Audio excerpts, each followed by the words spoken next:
Welcome to a special edition of the Top Lines and Tails podcast brought to you in partnership with Harborough. And I'm going to call this one Methane, or Methane as the Americans call it, Methane versus climate change. And it is a very hot topic at the moment, the topic of methane emissions, particularly the stereotyped farting cows grabbing the headlines around the world. And farmers, once again, are being portrayed as the bad guys in this, as very often you get the stick shaken at them from the media, certainly. But moreover, there's a lot of misinformation floating about, especially in the media and beyond.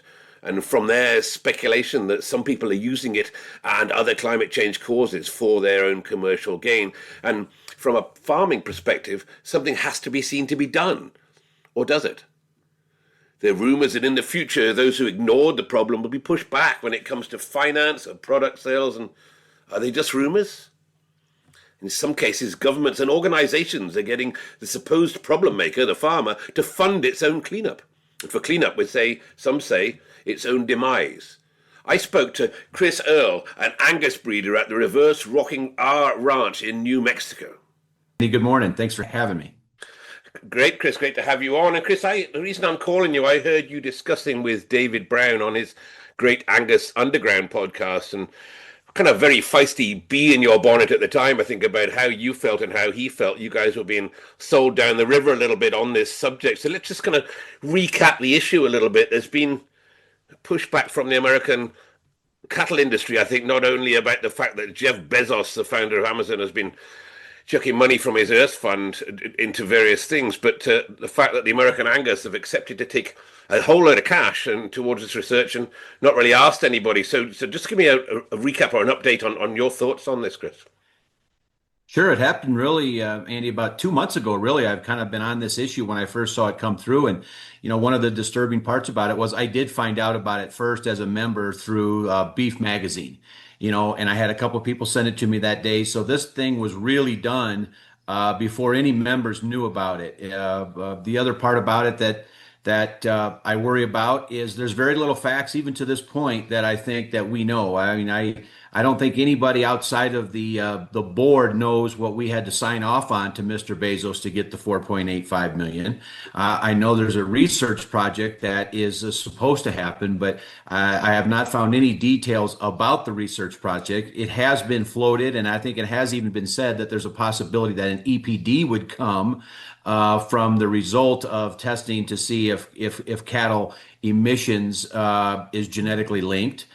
So these are things that really perked my ears when it came out, because frankly, being in Northeast New Mexico, in America we call it a blue state, which we are we have liberal leadership, and I face it on our ranch on a regular basis and have to really do the climate change agenda. So it's troubling to see this be incorporated into my way of life. Yeah, and how do you suppose is supposed to be used? As you said, there's research. I think I've looked at Jeff Bezos's Earth Fund initiative there, and they're trying to, what I can see is pick out the animals that are producing less methane and putting those there to the fore, and then pushing us to record on that, to, as you said, push towards an EBV. And there are people now selling systems where you can record how much methane comes out of your cows. I'm going to talk to one of those a little bit later. I'm going to be crude here. I eat a lot, and it makes me fart. I went on a diet last week, and I did, and I lost, I lost 4 kilos. Now, don't eat so much, you don't put so much weight on. I mean, how do you think this thing is supposed to improve productivity at the same, or maybe not improve productivity at the same time as trying to reduce methane? So where's your thoughts on that one, Chris? Andy, that's where they want us to get it to. They want us to get to this debate that is, frankly, it's unwinnable from both sides. There is no fact here in my world. I mean, the premise here is that methane is bad. That is not fact to me. That is not fact. The premise here is that climate change is taken away from the earth that God created. I don't believe that. I don't believe that. And this is where I've noticed that most of these, activist groups and people like Mr. Bezos, who for some reason has taken a liking with everything he's got going on, really wants to influence the people, really wants to try and influence the people that feed him, which is a normal course for a lot of people. It seems like the people that really have a lot of interest in climate change don't do what we do, Andy. And I think that's one things, as people look at this and look at the logic of what we're looking at here, none of this has logic. I'm Sure. a logic and truth person. And so I don't really want to even start the debate up the tree with them because their premise I don't agree with. If they want to talk about their premise, I'll do it. But if you get one of the really troubling things is Google the Methane Hub, the Global Methane Hub. They are an activist group, and it looks to me like on their website they really have no problem telling you that. They use the word activism. They use the word government as an enforcing body for a lot of these things, and this is exactly where they've positioned themselves. They administrate the money. They do the so-called research for these governments and these wealthy entities that want to, frankly, have some power. And and it looks to me like the American rancher, with his independence and his property rights, is the last bastion for where we can try and fight this Yeah. because we do own the food, and so it's just troubling, Andy, to be frank. And I think where a lot of people are at, and you've kind of, I don't know even how you phrased it, but I loved it. The uproar in America, when it doesn't smell right, it's probably not right. And this doesn't smell right when your own advocates bring something like this to your doorstep. Sure. And obviously Jeff Bezos carries a lot of credit. Do you believe yourself, Chris, do you believe that Jeff Bezos actually believes in it himself? Has he got a heartfelt interest in the fact that methane is killing the planet? Or do you think that he's just using this as a smokescreen, maybe for a commercial gain? I think if you look at his life, I mean, I'm a big proponent. I don't try and judge anybody's heart, right, Andy, but I do judge results and efforts. And all you have to do is look at the results and the efforts of what he has done, and it is contrary to my and many people's way of life. So frankly, I don't think most of them believe in climate change, but I do think they believe in land control. I do believe they believe in taking away the ability for us to take away what they think are pristine lands. Most of these people, Andy, have no idea what I know as I travel over 100,000 miles a year. The best caretakers of land and the country are the people that own it. Yeah. That is the way capitalism works, and that's the way it's supposed to work. And anything short of that, for me, from other people that don't do what we do with a commentary in our life, it's insulting. And that's the way I've taken this. Okay, Chris, I totally hear that, and not on your own. I know we'll maybe come on to your petition that you're putting together in a minute. But let's just look at what they are actually, or what somebody is actually offering the people, or at least considering the ways that we can reduce methane from these, farting cows as they're stereotyped now. I mean, I've got here we can feed an additive of some type to animals that are into the feed, the animals that are being fed. We've got a bolus, to give to grass-fed animals to reduce that methane. I think they're funding a vaccine, which I heard banded about was going to be somewhere around about $30 a head if we vaccine every animal in the country, or genetic selection. And I mean, those are the four things really. And as a breeder, and you're a meat production, a retailing business as well there, Chris, and which part of those do you fear the most, out of whether we're feeding additives or whether we're giving boluses or whether we're vaccine or the genetic selection? I fear anything that looks to leverage me by control to do what I need to do for the market. I'll put it to you this way, Andy, especially after November of last year and seeing what we've seen as it relates to the food supply and what's been done to it in our country over the last 20 years by preservatives and by additives and by hormones. There's a much more momentum the other way. And I think people that are consume beef do not want to see it. I think growth implants are going to be under tremendous pressure in the United States to be restricted. And I think as we look and some of these studies coming out and the health of the American people, frankly, Andy, it's terrible. And I think beef is going to serve as one of the main components to get people back to healthy. And I think as they look at beef, nobody wants to tell the marketplace, hey, I got a bunch of cattle out here with a bolus in them. Or I've got a bunch of cattle out here, I feed something to restrict their rumen. People don't want to hear that. People don't want to hear that. They want that. They want those things to be natural. Here's the other thing, Andy. I love genetics. let's do it genetically. Let's do it the way it should be. Let's do it the way the breed registry is set up. You want more performance, you want more efficient animals. Let's do it genetically.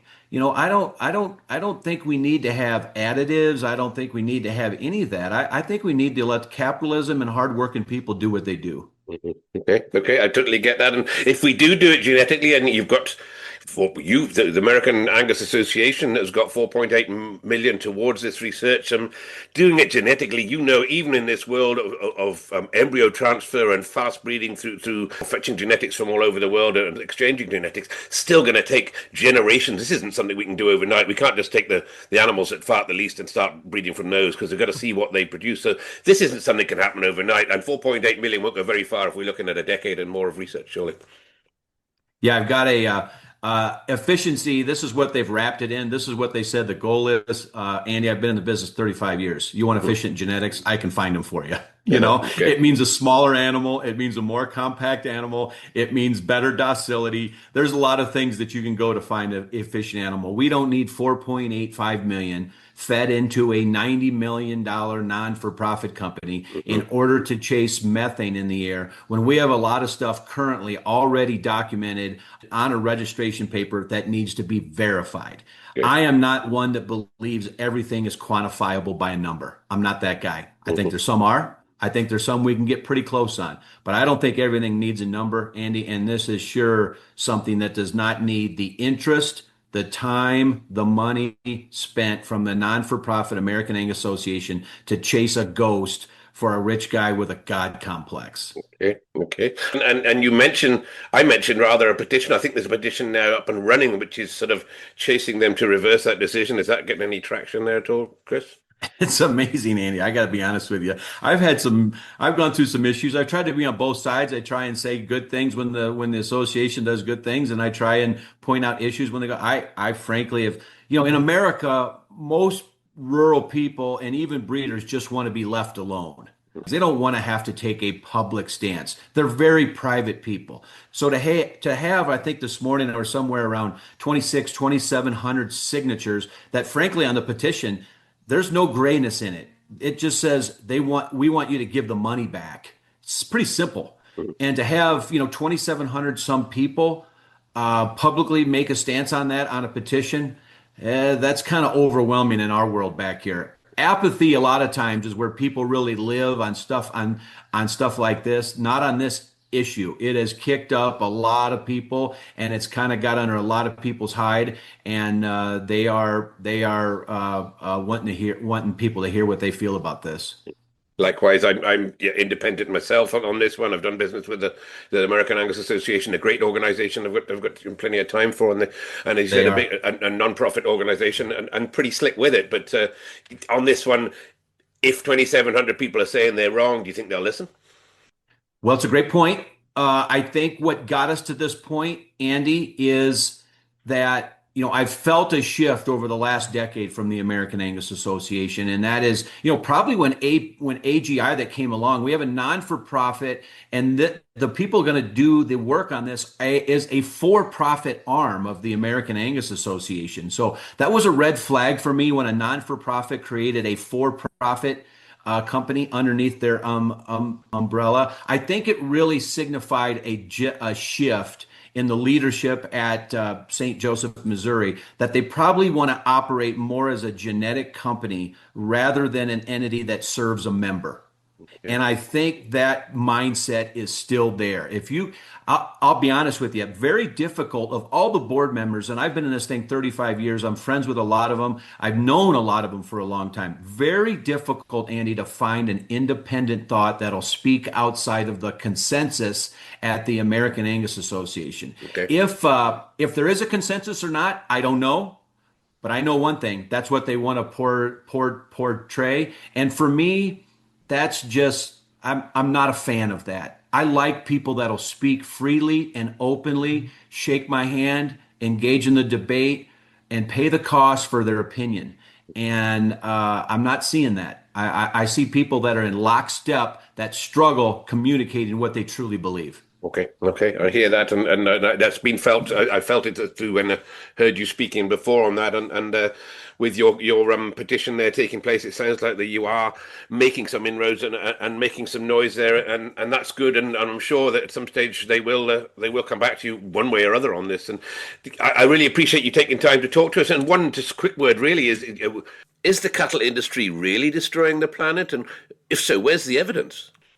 Well, I've heard climate change since I can remember. New York was supposed to be underwater by now, and all these things were supposed to be going on, and none of it's coming to fruition. This is kind of the shocking part about it. I got to be honest with you, Andy. I kind of thought we were past this.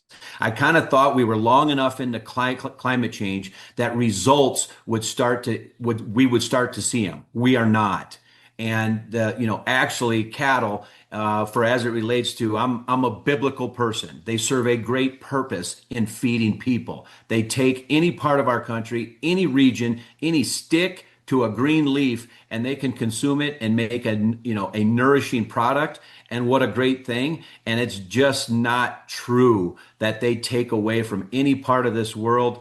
God wouldn't make a planet, Andy, that we could destroy. I'm a firm believer in that. I think cattle plays a huge role in creating the U.S. and keeping it sustainable. That's what I believe.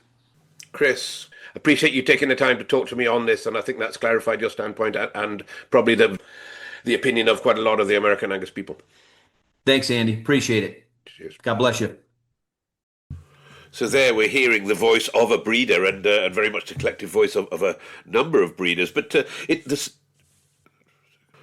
opinion within the farming industry and within the livestock industry. But opinion in the farming industry and particularly in the livestock industry seems to be divided, and there are those out there who are taking the science very seriously. And there are those out there, of course, that are very knowledgeable on this subject too. I spoke to maybe one of the most knowledgeable people of all in the climate change, certainly in and around Europe anyway, Professor John Gilliland. John, you're a leading expert in carbon emissions and advisory to many committees, I think, about climate change and net zero objectives. You're a man in the middle of the climate crisis, should I say? I am, but I'm also a practicing farmer. Mm. So, and I also chair a farmers group called Arc Zero. So I see it through both lenses. I see it from a farmer looking at it, but I also see it from the science and the regulation side.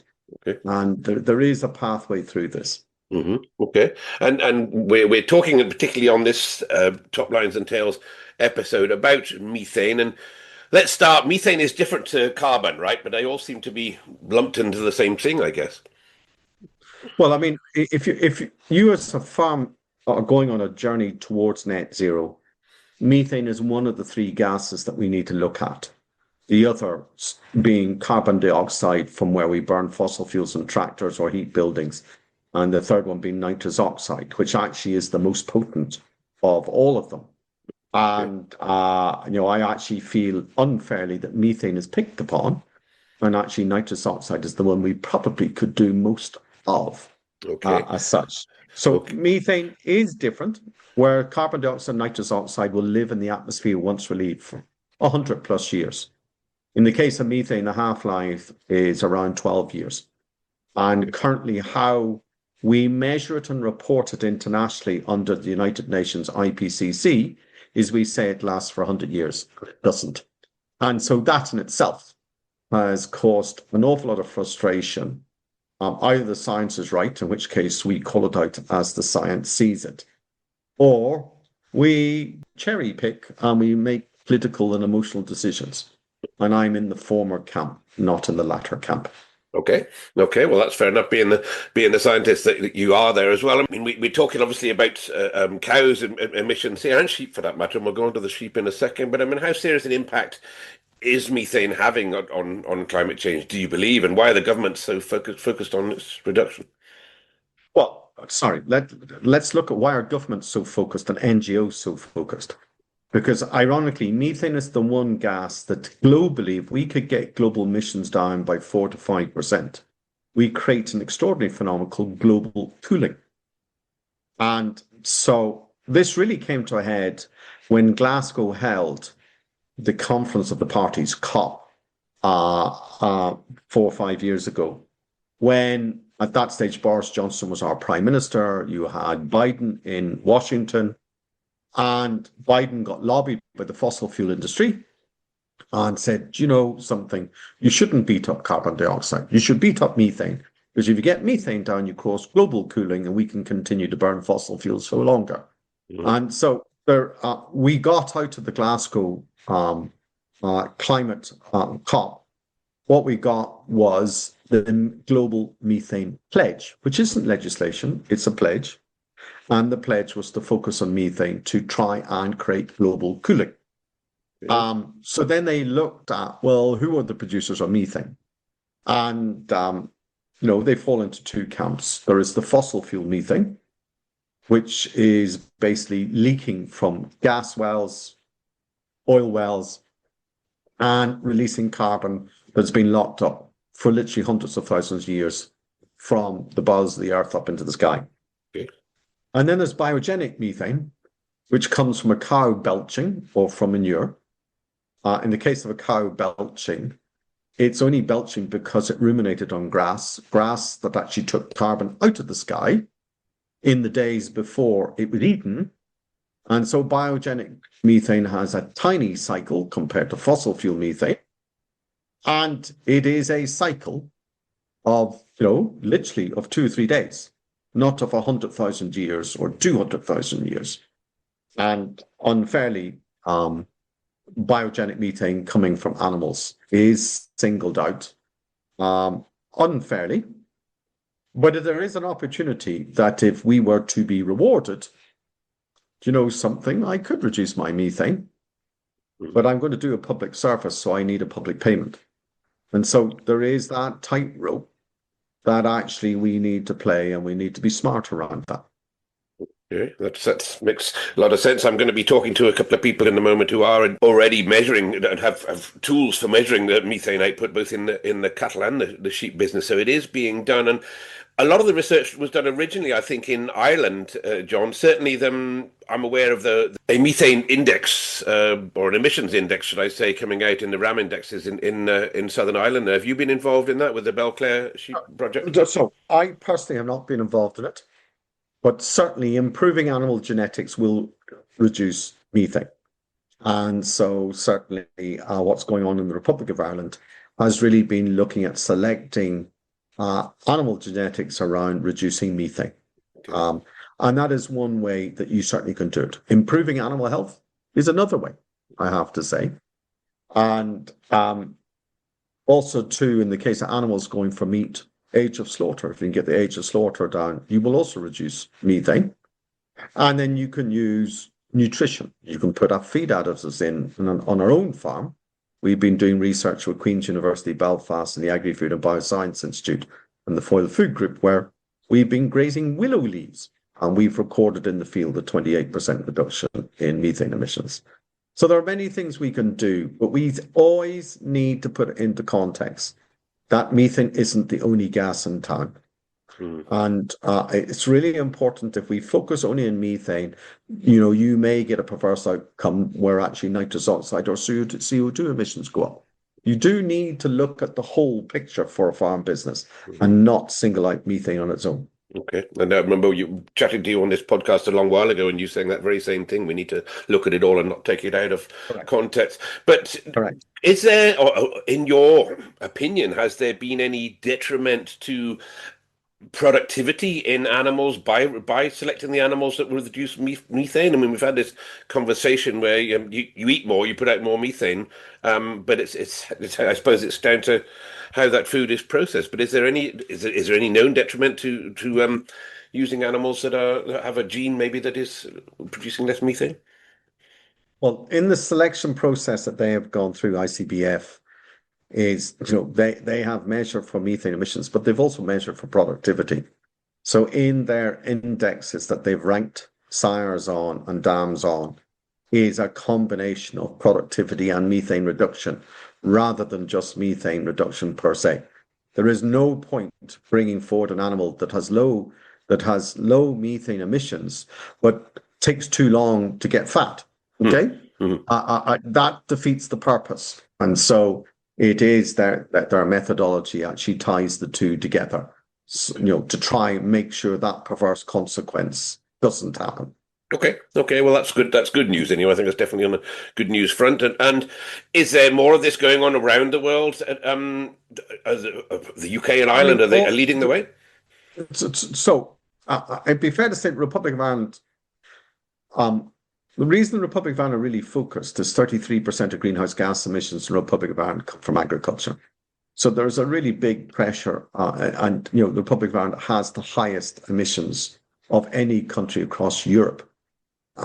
It's only surpassed by New Zealand, I have to say. Per capita of people? No, not per capita, but as a percentage of total greenhouse gas emissions. In New Zealand, it's around 50%. In Ireland, it's around 33%. Northern Ireland, 32%. United Kingdom is 9%. But it really depends what other economies are in, what other sectors are in your economy. In Ireland, we are predominantly an agricultural-based society, although the big data centers around Dublin are climbing on us really quite quickly. The carbon emissions of the cloud are just extraordinary. There are just banks and banks of data centers around the West Lincoln in Dublin that are consuming energy and releasing huge emissions at the moment. So that's becoming an ever-increasing problem in Ireland and will at some stage surpass the emissions coming from agriculture. Okay. But it is also really important to put this into context that the same animals that's releasing methane also defecates. And those feces are absolutely gold dust to the soil. And the reason that is important is soil is involved in carbon removals. And, if you look at this journey and you only look at the emissions, you are you're giving a disservice to the sector. And so the work we have led in Northern Ireland, my Arc Zero project has led, and the work I'm doing with Quality Meat Scotland and AHDB is actually how do we measure farms on a net carbon basis, not just on their emissions, but what are the plants taking out of the sky and locking up then in soil and in trees. And when you put that balance together, lo and behold, you will find that some livestock farmers in Scotland will be close or past net zero already. Yeah, I remember chatting to you about that and the scheme that you started, I think, on your own place and then moved around Northern Ireland and then into Scotland about geomapping and measuring the carbon intake as well as the output and to get that net zero. And have we made strides? I mean, we're stepping a little bit off the path that I was chatting here, but have we made strides in the last 3 or 4 years to reduce our carbon output? Are you seeing that? Well, I mean, what we've made strides in is actually empowering farmers with really good data about their own farm. Because this journey is about a knowledge-based journey. It's about allowing farmers to be their own decision makers, but where we've given them really good quality information, rather than talking down to them with a degree of arrogance that really rubs farmers the wrong way. And so what we've done is we've taken the concept we developed in Ireland here in Northern Ireland, and we've taken it into Great Britain. And you now have this big baseline pilot going on in England, Wales, and in Scotland to actually really get true numbers and use those true numbers to actually empower the decision makers on farms to actually be better farmers and make more money. Okay.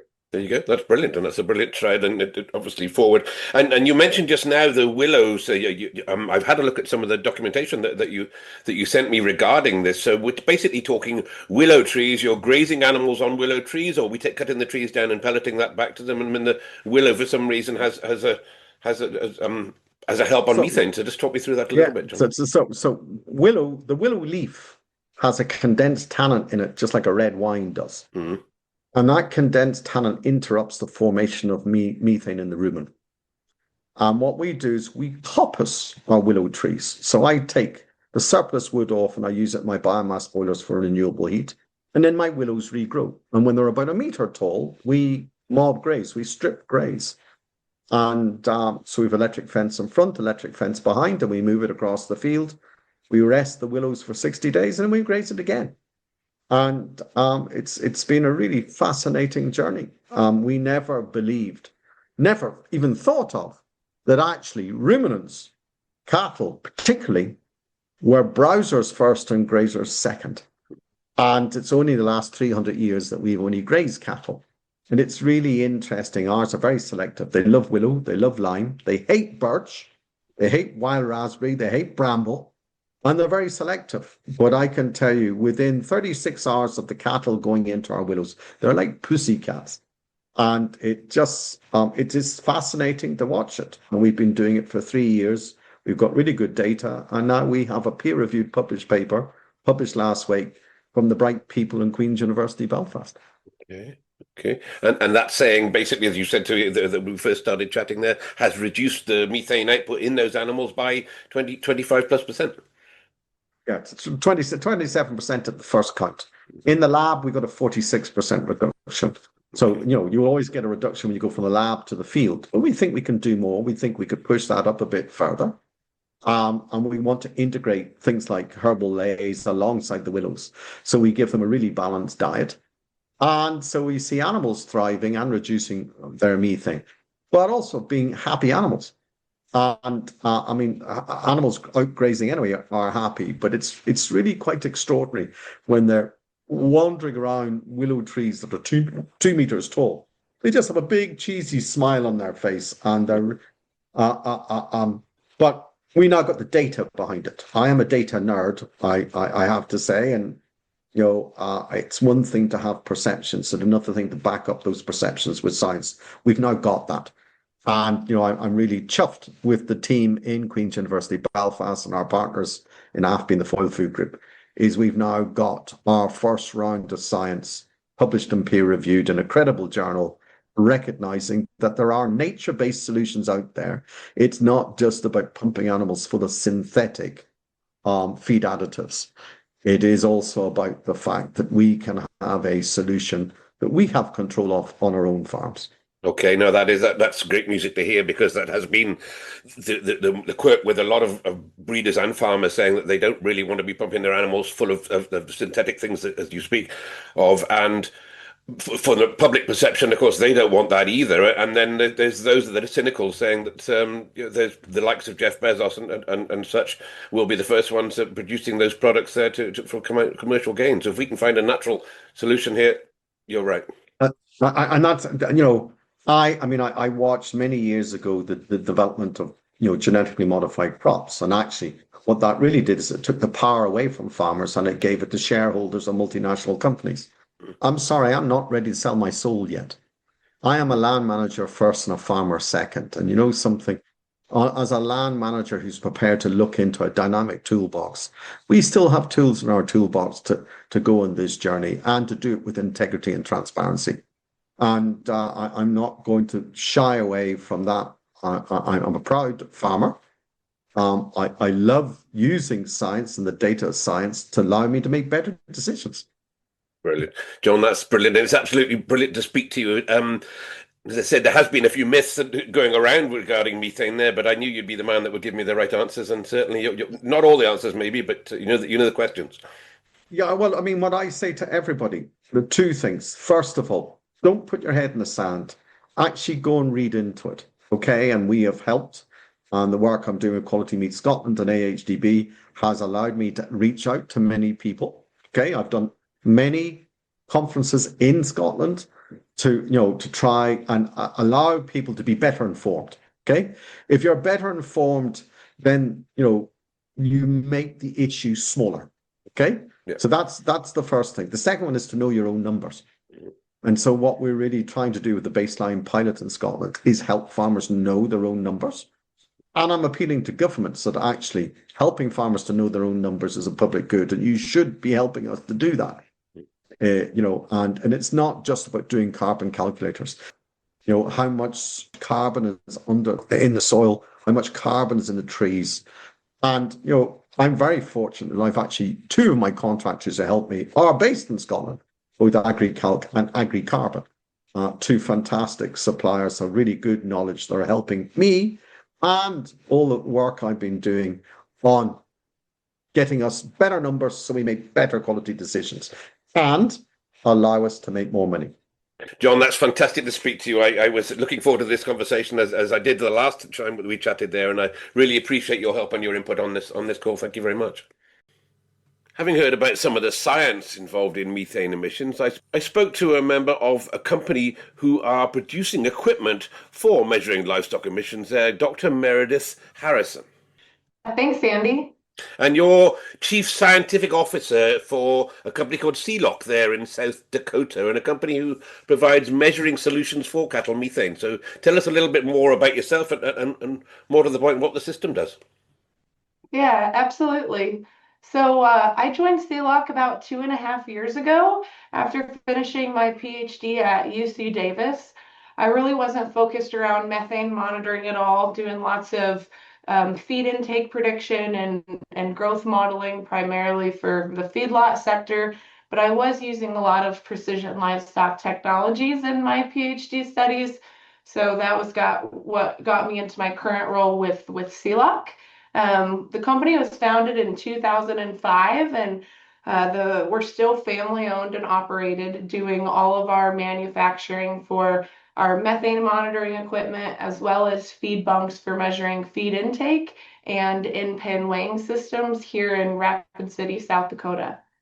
Okay, and we know a little bit about the feed conversion systems that are out there, but the methane one is something that's pretty new. It's certainly pretty new in Europe, I think. So, how long's that been going, and sort of what's the uptake of that been? Yeah. So we sold our first green feed system. That's what we use for measuring methane emissions and then also carbon dioxide emissions as well. We sold that in 2011, and we have quite a few systems actually in Europe. There seems to be more interest in Europe than there is in the US. Quite a few in Ireland, Scotland, a lot of the universities. And what's been interesting as of late, we're starting to see more of a paradigm shift where green feed was historically used just by university researchers. Maybe they were feeding some kind of methane inhibitor, but now we're starting to see green feed used for heavy amounts of animal phenotyping. So as we're starting to look towards selecting for low emitting animals, green feed's being deployed on farm by producers to actually quantify those emission phenotypes. Okay, right. That's it's great to hear that is getting a take up there, and people obviously are being driven by what they know and what they hear, but also being proactive. And tell us a little bit more about what the machine does, or how it works. Yeah. So in a nutshell, it's just a baiting system. So animals are going to use the system free choice. We have systems that can be used in a confinement setting if you're plugged into power, but then we also have trailers that are being used a lot in Europe in some of those extensive grazing systems. So when an animal approaches the system, its RFID tag is scanned, and then the system is going to dispense a pelleted feed, and that's what has the animal stay there. So as it's consuming the feed, there's a fan that's drawing in all of the animal's emissions from its muzzle, and then we measure airflow, and then we're measuring the methane gases, carbon dioxide, and then we can also measure hydrogen gas and oxygen as well. We want the animal there for about 3 to 5 minutes, and during that time, we'll capture several eructations. Okay, that's the beauty of this machine, I think, because it's easy maybe to measure the production and feed intake in a feedlot or in animals that are corn fed. But if we go, the main methane issue, of course, is from grass. So this machine actually sits out there in the field and does the job round the clock, I guess. Yeah, absolutely. And what's also unique about this system, we've never really been able to successfully quantify intake in those grazing systems. It's always been a challenge. So with that gas data, you can start to use that as a proxy to predict dry matter intake when they're out grazing and consuming forage. There's lots of data that suggests the CO2 emissions are really highly correlated with both feed intake and body weight. So it's kind of your one-stop shop. You can start to quantify animal efficiency in addition to that methane component which is becoming increasingly important in today's industry. Okay. Okay. I mean, there's something obviously everybody's turning the spotlight onto at the moment is the methane output for various reasons. And is there financial incentive for yourselves for the research and more for the breeders? Is there funding for this to take it forward? Yeah, I think there has been a lot of funding at some of the national level and funding available through different organizations like the Global Methane Hub. There's been some funding through the Greener Cattle Initiative. So lots of interest in trying to collect these phenotypes. Actually, in New Zealand, their government has been subsidizing a lot of this collection in sheep. And so I'm going to talk to somebody who's been doing the same in the UK with sheep as well, which of course where we're based. Well, Meredith, it's great to speak to you. And just tell us again, the company is called Sealock, and where can we find that? People interested in looking absolutely. So you can find us online at our website, C-lock, L-O-C-K, Inc., INCK.com. So sealockinc.com. Okay, well, there you go, folks. You can have a look at that and get an idea of how this works. Meredith, thank you very much for your time. Yeah, thank you. Cheers, Andy. One of the adopters of this system is Colin Davidson and his son John, Angus breeders on the Isle of Orkney. And recently, John was on BBC Radio there doing an interview about his new system. So I borrowed this clip from the BBC. Thank you very much. We started measuring feed efficiency in our cattle about 5 years ago with some other type of measuring apparatus which basically measures the feed they eat, assigns it to an animal by reading their tag, and then measures the weight they put on. So that gives us a feed efficiency figure and basically a miles to the gallon for every cattle or beast that we put through that system. Now, we think methane emissions are correlated in a way with feed efficiency, so it's trying to confirm that, identify the cattle that are emitting the least methane and using them and that genetics within our own herd to try and amplify it and work towards sort of cattle that are potentially more environmentally friendly would be the word. Yeah, I think with the climate crisis that we hear about every day, it's important to try and be more sustainable in whatever industry that you're in, and if we can try and gather some data on this and work towards getting a better handle on it and trying to prove that cattle aren't the sort of villains and all of this that they get painted to be, then I think that's a positive thing. And finally, I spoke to Nicola Noble from the National Sheep Association on the trials that they've been doing in the sheep industry in UK. And Nicola, we've been chatting about the strides that have been made to reduce emissions and the need maybe to reduce emissions in livestock. And you've been working very closely with an initiative within the sheep industry. So could you tell me a little bit more about that, please? So NSA is working with several UK sheep flocks as part of its involvement in 2 government-funded projects that have emissions data capture at their core. So one is the Breed for Change project, and the other is the Forage for Change project. They both vary in their wider project goals and aims, but they're both utilising methane emission technology to gather emissions data specifically from UK sheep flocks. So we're working within those breeding groups, within those sheep flocks, and I'm also aware of some other data being captured through Scottish Agricultural College at SRUC, but we're not directly involved in those projects. Okay, and there has been, I know, in Ireland they've been doing some data capture, some emissions data capture there, because they've actually, I think they're a little bit further in front. I was talking to Professor Gilliland just now, and I think maybe Ireland a little bit further in front by working this data capture and information they're gathering from it to come up with an EBV. And is that something that's being looked at as well within the NSA? It is, yes. So again, as part of the one of those projects I mentioned, the Breed for Change project, they're going to produce an environmental-based index, which takes methane emissions into account along with a number of other factors. And so as part of that particular project, they're working with performance-recorded flocks. So alongside gathering emissions data, they're looking at feed efficiency, rumen size, and microbiome profiles, to get a really comprehensive data set to enable a better understanding of the genetic control of those characteristics. And then DNA sampling is going to allow them to look at the underlying genome of the sheep. So hopefully that will result in a tool that can compare the breeding values of sheep flocks and identify breeding stock that will contribute better to improving that farm carbon footprint. Okay, the farm carbon footprint is the thing, of course. And just tell me a little bit about the equipment. I believe you had a demonstration at the Scottish Sheep or one of the sheep events just recently. I couldn't get to, but I've been talking to one of the other companies who produces equipment for measuring cattle methane output. And now, how does the one for the sheep work? Just give me a rough idea. Yeah, so it's called a portable accumulation chamber. It's essentially, it looks like a washing machine, but they have it's not a washing machine, obviously. They have 12 on a trailer, so there's 6 either side, so the sheep can run up a ramp and straight into a chamber that they're assigned to, and so you can measure 12 sheep at any one measuring period. They allow researchers to gather measurements on carbon dioxide and methane, and that's emitted from individual sheep, so you can get an individual measurement. And they're really good in the sense that in the past it's been really difficult to record feed consumption and greenhouse gas emissions from individual animals, especially in those grass-based systems.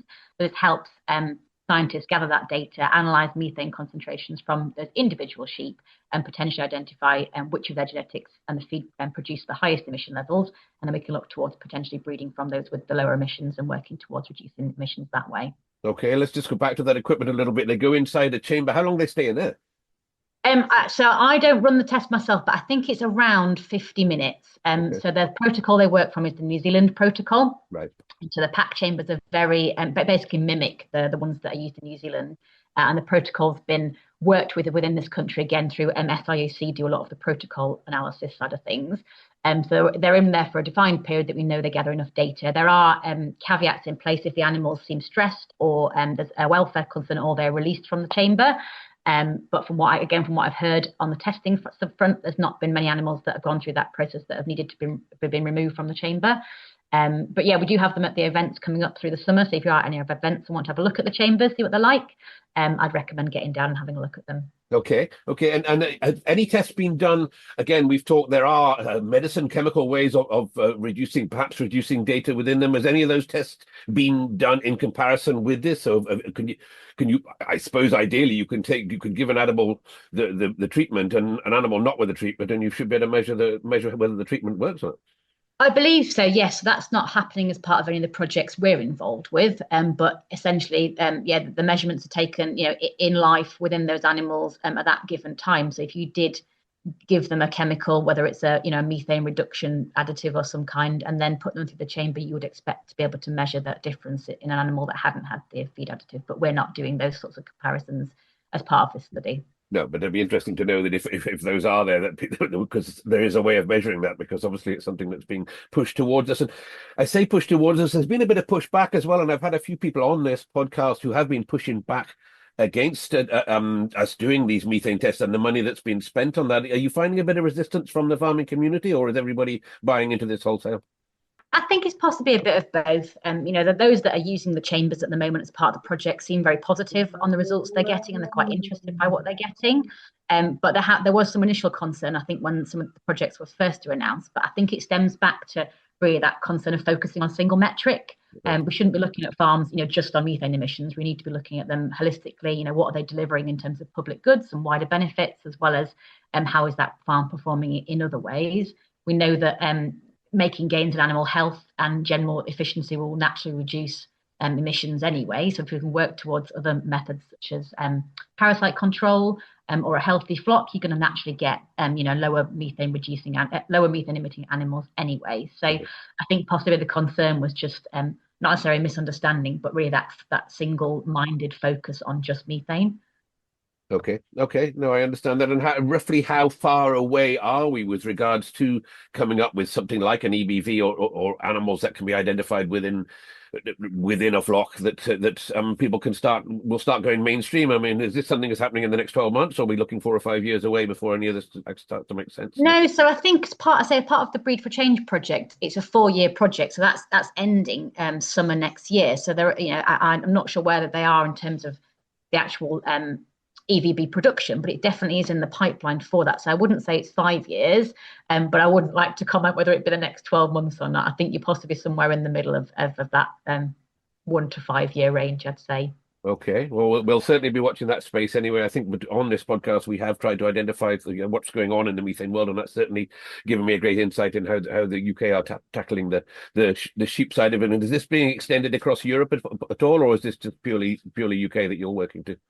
So we're just working within the UK, but I know that there's been lots of discussions with New Zealand in terms of the use of those pack chambers as portable accumulation chambers, and other projects that are being run by the same experts that have the technicians that run the pack chambers. I know they're working abroad as well within Europe. So it definitely is trying to look a bit more cross country.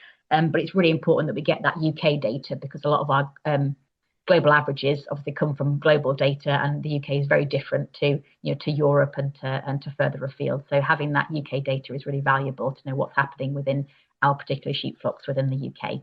Okay, Nicola, thank you very much for taking the time to speak to me today on that subject, and we'll watch this space and maybe come back to you or yourself or Phil in 12 months' time and see how this is progressing. So thanks very much for your time. No worries, Andy. Thanks very much.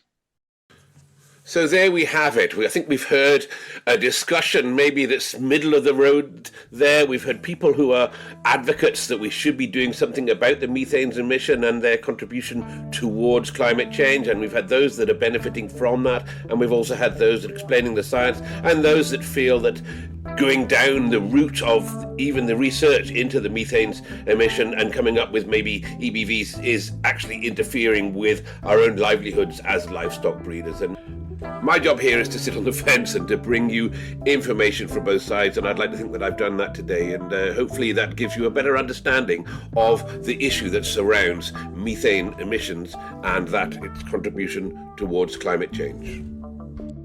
Thank you for listening to this week's episode of the Top Lines and Tails Livestock Podcast. And as always, of course, we'd like to thank our sponsors, Harborough, who again, I think have a commitment towards methane emissions there. And Harborough, of course, that great company that supply that excellent range of animal nutrition and, of course, nutritional advice there. And make sure that you look out Harborough on the internet or go and speak to your local Harborough representative and see what Harborough can do for you and your flock and your farm.